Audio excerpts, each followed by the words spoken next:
Assalamualaikum warahmatullahi wabarakatuh. Untuk kelas 11 akuntansi, hari ini pada mata pelajaran akuntansi keuangan. Ya. Untuk akuntansi keuangan nanti ada beberapa bab materi, ada kartu persediaan, ada kartu utang, ada kartu piutang, ada kartu aktiva tetap, kemudian ada kas bank, kas kecil ya. Nanti ada beberapa materi itu, akuntansi kelas 11 itu materi yang paling banyak ya nanti untuk kalian. Nah, untuk pertama ini mengelola kartu persediaan ya, materi yang pertama. Nah, kalian harus tahu dulu persediaan itu apa ya. Nah, persediaan di sini merupakan sebagian besar dari kekayaan perusahaan, baik perusahaan dagang maupun perusahaan manufaktur. Maka dari itu perusahaan harus dapat mengelola dengan baik dan dilakukan dengan sistem dan prosedur yang memadai. Nah, prosedur pengelolaan persediaan dalam perusahaan baik dilakukan dengan penerimaan, penyimpanan, pengeluaran, dan prosedur pencatatan. Nah, itu pengertian dari persediaan. Kemudian ada jenis-jenis persediaan pada perusahaan. Ada persediaan dalam perusahaan dagang. Dalam perusahaan dagang persediaan hanya terdiri ada satu jenis, yaitu persediaan barang dagang. Nah, kalau persediaan barang dagangan itu barang yang dibeli oleh perusahaan dengan tujuan untuk dijual kembali tanpa mengubah sifat dan bentuk barang tersebut. Nah, kemudian persediaan dalam perusahaan industri atau manufaktur. Dalam perusahaan manufaktur persediaan ada tiga: persediaan bahan baku, persediaan produk dalam proses, kemudian persediaan produk jadi. Nah, persediaan bahan baku berupa bahan mentah yang akan diproses menjadi produk jadi. Kemudian ada produk dalam proses, produk yang belum selesai diproses atau belum selesai diolah sehingga menjadi produk jadi yang siap untuk dijual.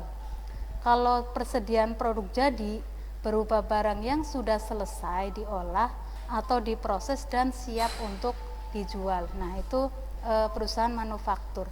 Kemudian peralatan yang dibutuhkan untuk pengelolaan kartu persediaan, yaitu ada dokumen penerimaan barang, ada dokumen pengeluaran barang, kemudian ada kartu persediaan barang. Nah, metode pencatatan persediaan barang dagangan di sini ada metode identifikasi khusus, metode rata-rata, kemudian ada metode FIFO atau MPKP, metode LIFO atau MTKP, metode persediaan dasar, kemudian metode taksiran. Tetapi di sini yang sering digunakan untuk praktek ya, itu metode rata-rata, kemudian ada metode FIFO atau MPKP. MPKP itu masuk pertama, keluar pertama ya. Jadi barang yang pertama masuk akan dikeluarkan terlebih dahulu. Nah, jadi sama aja barang yang dibeli duluan maka akan dijual duluan. Nah, itu yang FIFO. Kemudian metode LIFO atau MTKP, masuk terakhir, keluar pertama. Nah, jadi barang yang masuk terakhir akan dikeluarkan pertama, atau barang yang pertama dibeli, barang yang terakhir dibeli, nah itu akan dijual terlebih dahulu. Nah, itu FIFO dan LIFO. Kemudian nanti akan dijelaskan lebih banyaknya ke depannya, nanti ada contoh soal juga. Setelah contoh soal nanti ada latihan soal.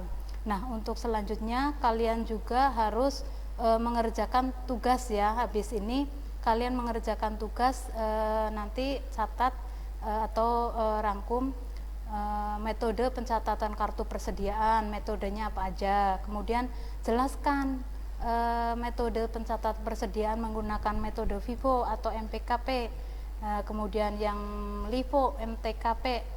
Kemudian ada proses pencatatan dalam kartu persediaan. Kemudian ada yang persediaan menggunakan metode identifikasi khusus. Nah, itu nanti kalian kirim ke Google Classroom ya. Ibu tunggu untuk penyampaiannya sampai di sini dulu. nanti kasih contoh soal untuk minggu depan, kemudian ada latihan soal. Nah, dari Ibu sekian dulu. Wassalamualaikum warahmatullahi wabarakatuh.